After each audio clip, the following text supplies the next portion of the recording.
xarunta madaxtooyada ayaa maanta waxaa kulan xog iswadaarsi ah ku qaatay xubno ka tirsan hay'adaha caalamiga ah iyo NGO-yada caalamiga ah iyo ka howlgala gobolkani iyo wafdi ka socda labada gole ee dawladda Puntland oo toddobaadkii tagay ku sugnaa magaalada Gaalkacyo ee xarunta gobolka Mudug. kulankani ayaa wuxuu ahaa kulan xurkiisu ahaa sidii xog iswadaarsi looga qaadan lahaa waxyaabaha hay'aduhu ay gobolka ka qabtaan wixii ay hore u qabteen iyo qorshayaasha u yaala inay qabtaan sanadaha soo socda. waxaa kulankaasi goobjoog ka ah hay'adaha ay ka mid yihiin UNOCHA, UNHCR, UNICEF, NRC, DRC, Islamic Relief International, International Rescue Committee, IRC, Gothenburg Initiative, BDRC iyo Gaalkacyo Medical Center. waxaana soo kale goobjoog ka ahaa xubnaha ka tirsan labada gole ee dawlad goboleedka ee dawladda Puntland ee ku sugan magaalada Gaalkacyo. hadallo kala duwan ayaa halkaas laga jeediyay waxaana wasiirka caafimaadka ee dawladda Puntland Dr. Bashir Ali Biixi oo hadal furitaan halkaas ka jeediyay uu ka intii wafdigani ay ku sugnaayeen magaalada Gaalkacyo iyo waxyaabaha ay doonayaan inay qabtaan. waxaa soo kale xubnihii ka socday hay'adaha caalamiga ahi ay ka warameen waxyaabaha gobolka ay ka qabtaan kuwii ay hore u qabsoomay iyo waliba qorshayaasha u yaala.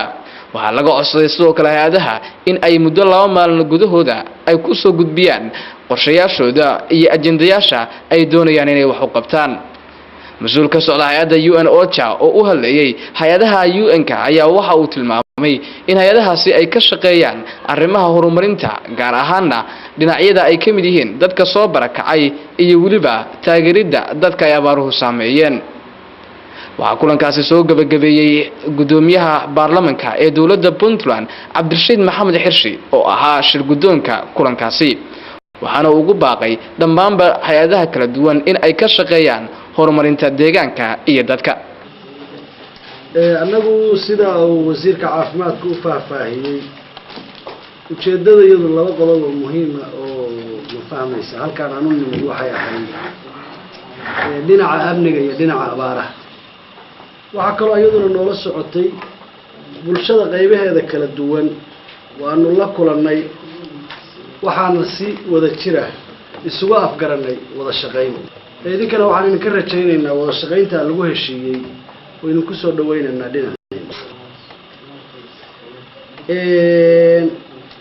amniga ka hadli maayo oo dee sidii soo jeedintii waa la qabaa wasiirku arrintii uu soo jeediyey oo dhinacii assistant in loo helo jeelashii iyo wixii caawina ah iyaguna waa ka hadlay. abaaraha dhib badan baa ka jirta, abaaro badan baana jira. waxaan codsanaynaa hadday suuragal tahay sida ugu dhaqsaha badan wixii la qaban karo in loo qabto. waxaan kusoo gabagabaynayaa codsigii ahaa isdhaafsigii qoraaladii wasiirka hadda soo jeediyey waa 2 bari gudahood in lagu heli karaan u malaynayaa insha allahu inaanu 2 bari qoraalada haddii la soo gudbin karo naloo soo gudbiyo wada shaqayntuna ay sidaa inoo ahaato haddii ilaahay yiraahdo. weynaha iyo dawladda iyo hay-adihiinu waxaan wax ku wada qaban karaa dhammaanteen inaan iskaashano iskana warqabno wada xiriirana. mar labaad baan idin salaamayaa. shirkuna saaka halkaas ayuu ku xiran yahay. kulankaasi ayaa markii uu soo gabagaboobay waxa ay noo suurta gashay in aynu wax ka weydiino wixii kulankani ku saabsanaa iyo wixii ay soo bandhigeenba mas'uul ka socday hay'adda UNOCHA oo lagu magacaabo Lerson oo u hadlayay hay'adaha caalamiga ah. Just had a meeting on the humanitarian response. waxaa halkan ku shiray hay'adaha caalamiga ah, NGO-yada caalamiga ah iyo xubnaha dawladda. waxaa laga hadlayay arrinta gobolka Mudug iyo sidii la isaga kaashan lahaa loona horumarin lahaa yareynta dhibaatooyinka iyo sare u qaadida taageerada bulshada gobolka ee dhinaca barakacayaasha iyo abaaraha iyo sidii gurmadada la sameeyo la isaga kaashan lahaa loona horumarin lahaa.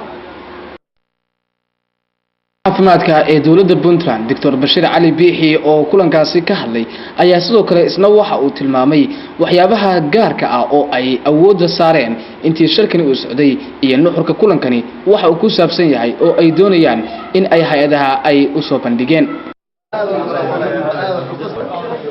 aad baan u faraxsanahay saaka isbarashahay waxaan rajaynaynaa hay'aduhu 2 bari 3 bari gudahood inay ku soo gudbiyaan qaabka uu shaqeeyaan waxa ay ka shaqeeyaan khaasatan waxqabadkoodii sanadihii 2008-2009 iyo waxa ay dhibaatay yihiin ka qabtaan goboladan 2009-2010 oo ay naga ballan qaadeen inay 3 bari ku soo gudbin doonaan markaa kadib aanu shir dambe ugu yeeri doonaa oo markaanu soo shirkani ayaa waxa uu yahay kii ugu horeeyay isugu yimaadaan xubnaha ka socda hay'adaha kala duwan ee ka howlgala gobolka iyo wafdiga ka socda golaha baarlamaanka iyo xukuumadda maamul goboleedka Puntland ee gobolka ku sugan maalinimada shaytana waxa ay kormeer ku sameeyeen qaybo kala duwan oo ka tirsan xarumaha ciidamada iyo waliba laamaha hay'adaha kala duwan sidoo kalena waxa ay socdaalo ku tageen qayb kamid ah wafdigani koonfurta magaalada Gaalkacyo oo ay kula soo kulmeen xubno ka tirsan maamulka galmudug mahad jaamac Koronto ETN TV Gaalkacyo